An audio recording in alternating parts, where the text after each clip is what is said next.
Hello everyone, and welcome to a new video and a new year focused on my newest project, which is a very pink and very roughly 18th century robe a la Française. That sounds fancy, or at least it would if someone who is French was saying it, but it literally translates to French dress. However, it's specifically used to describe sack-back gowns, which were a popular style in the 18th century. The back panels of these dresses are heavily pleated to form the desired shape and extend from the shoulders all the way to the hem. They also form part of the skirt and are carefully tacked to the bodice lining, which leads to a very confusing, intimidating gown, at least in my eyes. Which is why I've never made one, but this video is sponsored by Skillshare, and it seemed fitting when working with a company that promotes learning and improving skills that I should try to improve some of mine and actually learn how to make one of these. So let's do it! I started by compiling a bunch of references, which I'll link down below, then combining them into a design that I was enthusiastic about. I ended up gravitating towards extant garments from the 1770s, so I based my design and construction off of that period. Here's my sketch for this, which kind of looked like a pink blob, but that is a pretty good way of describing this project, so it's actually quite accurate. The fabric for this ensemble is a peachy silk, which has raised stripes woven through it. This has a softer texture like dupioni, but looks a lot like taffeta, and I had 11 yards of this fabric and 2 yards of a matching dupioni, all of which will be used up by this dress. I also purchased matching feathers for a ridiculous headpiece, which is a true 18th century essential. But today I'll be talking about making the petticoat, which is more of an underskirt by modern standards. It doesn't add volume to the skirts, it just looks pretty underneath the dress. There are some good patterns for 18th century petticoats out there. You can find ones in Nora Wa's books, Janet Arnold's, or the American Duchess guidebook. And I used those as a guide for the width of my panels and the width of the pleats. But I opted to drape the pattern on my dress form so it would perfectly fit over my panier, which is what gives this lovely wide from the front but narrow from the side effect. Oh, how beauty standards have changed. I didn't film that process because it literally took me an hour. A lot of adjusting went into those pleats, but once I was happy, I laid the muslin onto my fabric and began using a fabric pen to transfer the pleat placement onto my material. And you may notice that these are some wacky pleats. In the 1700s, they weren't concerned about keeping pleats on the vertical grain of the fabric, or even keeping them even in the case of most of the patterns I looked at. So when I draped this, I was more focused on getting the shape I wanted, even if it meant they were all at different angles. And the top edge isn't even either, and that's because most 18th century underskirts and petticoats had straight hems. They were raised to the waistline until the hem hung level, which means sometimes the top edges curved dramatically, especially with foundation garments like 4-foot wide panniers. However, the actual garment is pretty simple. It consists of 3 pieces, a piece of dupioni cut to make up the front, and 2 pieces of polyester taffeta to make up the back. The top edge was cut without any seam allowance since it will be finished with binding, but I added 1 inch to the side edges and hem to allow for seams. And I used pins and a marker to transfer the pleats onto the other side of the fabric. And I'm using a piece of boning as a straight edge since my rulers were covered in ink from drafting patterns. And nothing is worse than accidentally getting ink onto your garment because your water-soluble marking pen causes non-water-soluble ink to transfer. That's probably a relatable annoyance for like 4 of you. Okay, 4 might be a slight stretch. And I'm repeating this process for the back panels. These are very similar, just cut with a seam down the back instead of being placed on the fabric's fold. I'm also cutting it out of polyester taffeta because I was worried about running out of silk, and this part won't show when the robe is finished. And yes, I did have 13 yards of fabric in total and was still worried about running out. 18th century court gowns are beasts. However, even if I had plenty of fabric to spare, I probably still would have done this. It was an extremely common practice in the 18th century and 1880s and pretty much every decade in between. Now construction can begin. I pinned these side seams up with the wrong sides facing each other, but before sewing these, I actually trimmed away the seam allowance from the top 12 inches. This part will be left open and eventually bound, where the rest will be sewn as a French seam. And a French seam begins by sewing a 1/2 inch away from the edge of the fabric. Then that gets trimmed down, ironed open, and pinned with the right sides facing each other. It is sewn again with a 1/2 inch allowance. I don't think French seams were common until the 19th century, but it's easier than flat felling seams and really helps control the fraying, especially with my not so historically accurate fabric choices. Now it is time to take care of the portions left open. I'll be using bias binding for that, which begins as 1.5 inch wide strips cut on the fabric's diagonal grain line.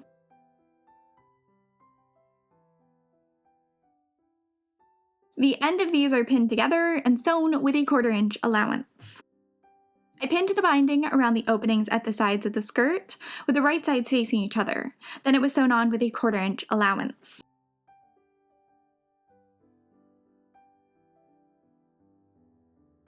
The binding was ironed flat, then folded inward by hand twice, so all the raw edges are tucked away and there's an even border of binding around the opening. And I don't think I mentioned this earlier, but the skirt has these openings so you can access pockets that are worn underneath the dress. And I secured the binding in place by hand from the interior with whip stitches.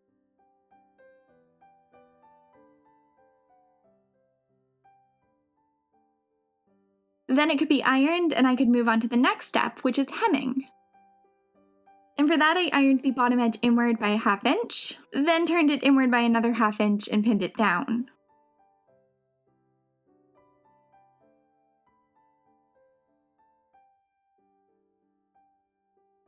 I sewed the hem by hand with running stitches, since that seemed to be the most common method on extant garments, and I actually made my stitches wider on the front panel since it will be covered by trim later on. And I should mention that I started sewing the hem 5 inches away from the back edge, since at this point the back seam still isn't done up, and it looks a lot nicer when you sew the hem after sewing a seam.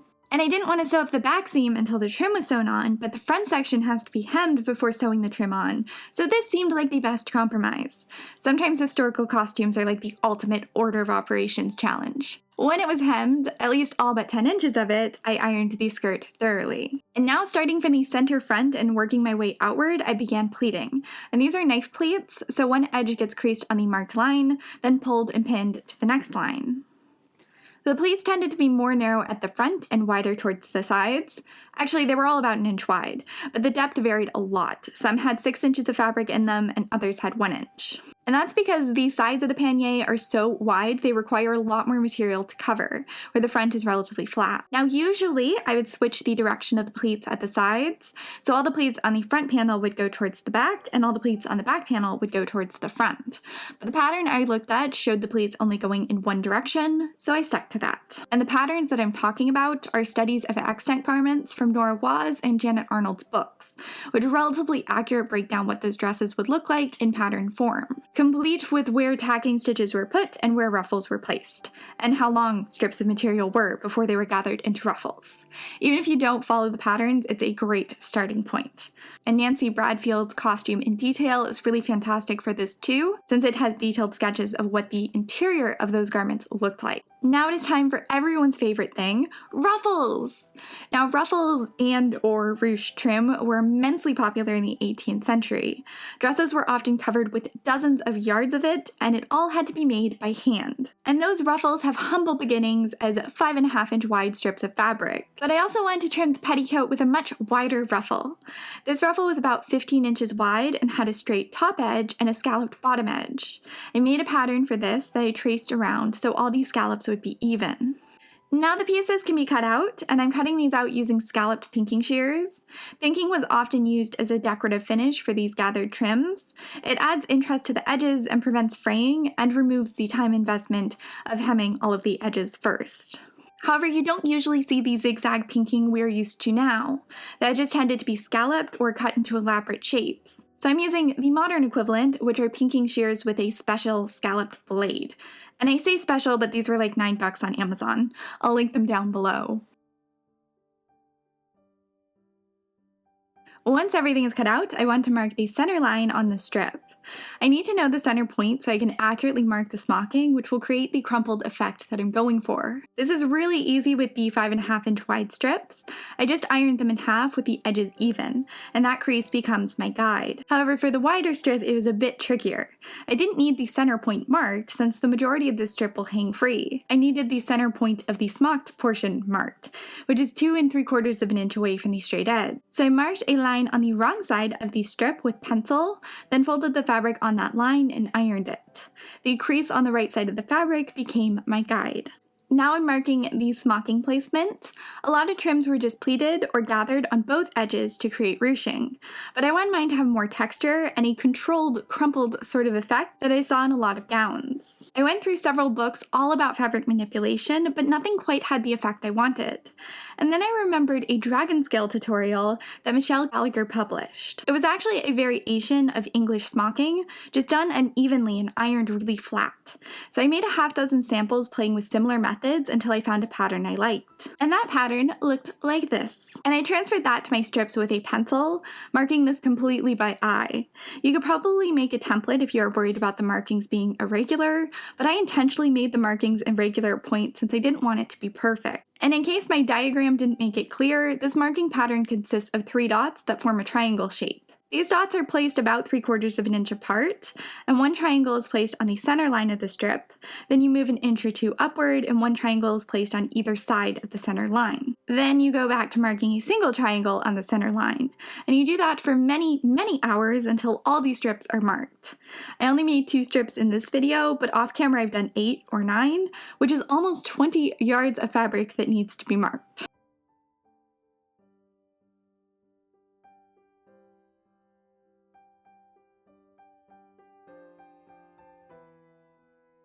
This was repeated for the longer ruffle strip. But as I said earlier, I'm treating the crease 2 3/4 inches away from the top edge as the center line. So the gathered portion will have the same appearance and dimensions as the 5.5 inch wide strip. Now for sewing the smocking. The main rule for smocking is that the needle is always horizontal to the fabric, so all the stitches are done on one side of the fabric.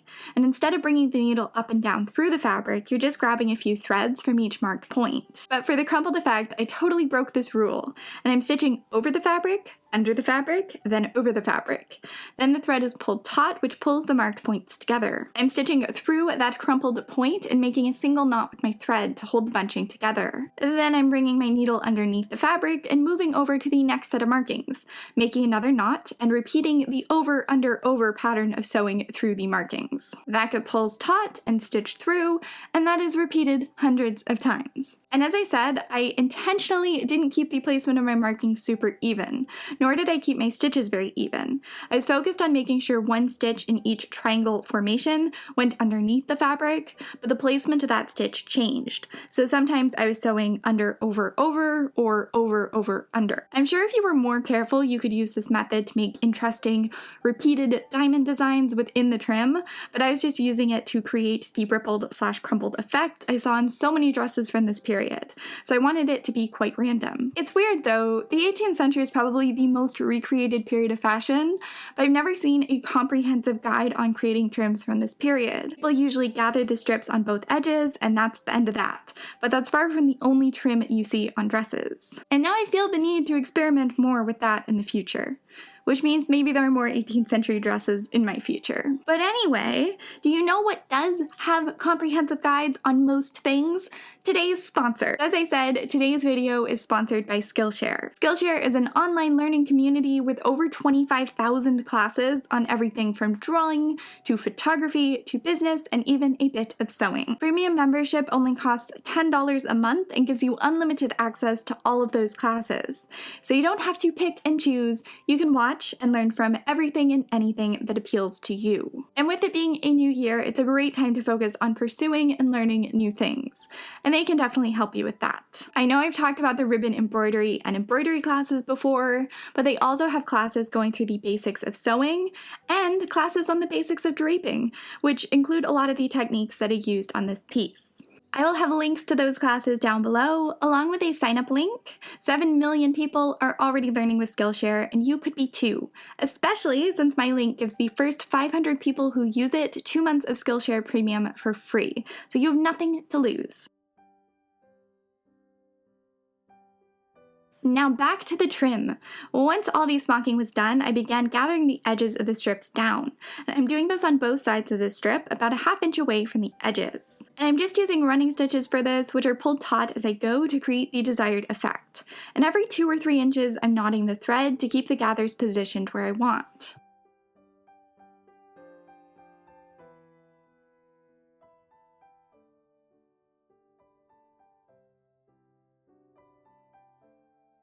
Once the strip is gathered down, I'm ironing it, and this is what really creates the effect and causes it to mimic the ruffles I've seen on actual 18th century dresses. Though that's probably just because those dresses are very old and their trim has naturally lost the puffiness over time. It makes it look more like those dresses, so that's what I'm doing. And now I'm repeating that whole process on the wider ruffle, except instead of gathering a ½ inch away from the bottom edge, I'm doing it by eye about 2 inches from the crease that I marked at the very beginning.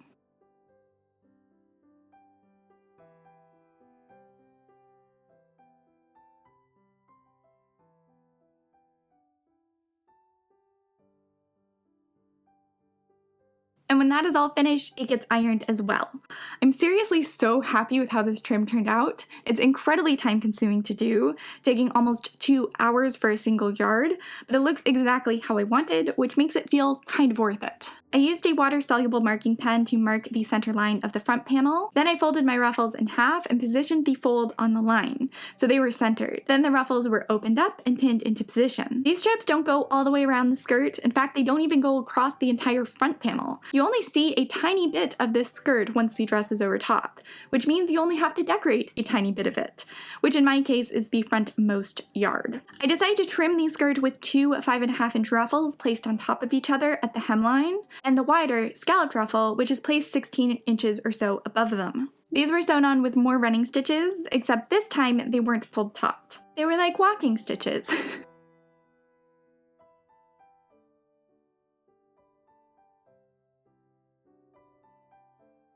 Now last minute, I decided it needed more ruffles, but smaller, understated ruffles.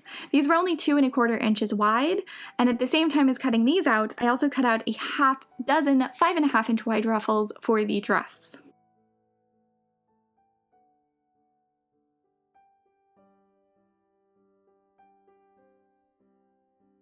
I folded the strips in half and ironed them to create a crease down the center. And that line was used as a guide for placing the smocking.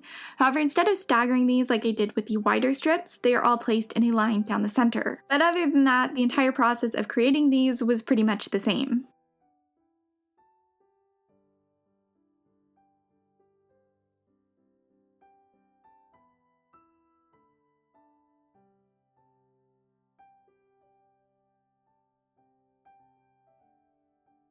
And here's what it looks like after gathering and ironing.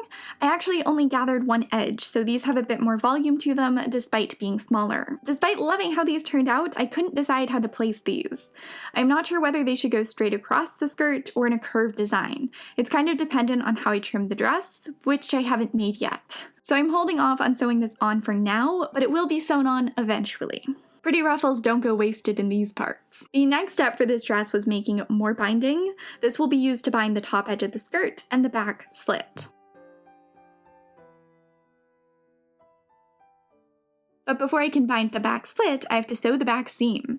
I'm repeating the same process you saw with the side seams, where I'm trimming 1 inch off the top 12 inches. And then pinning the rest of the edge together with the wrong sides facing each other, and sewing it with a ½ inch allowance. The allowance is trimmed, then ironed, then repinned with the right sides facing each other, and sewn once again. And after this was done, I could go back in and finish hemming those backmost 10 inches. After another ironing session, I began pinning the binding around the portion that was left open. It was sewn on, and ironed, and folded inward, and sewn down with whip stitches. This is literally exactly the same process shown on the side slits, but instead of allowing access to pockets, this slit allows me to get the skirt on and off.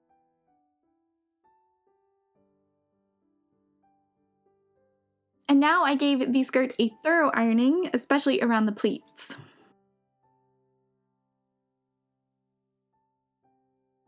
I pinned a strip of binding across the top edge with the right sides facing each other, and I made sure to leave 12 inches hanging off of either side, which will form ties.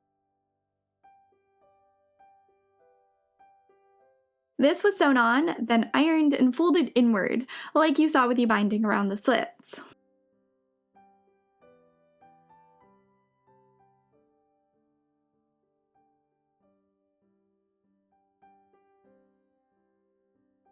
And then the binding was slip stitched down and to each other until everything was nice and secure.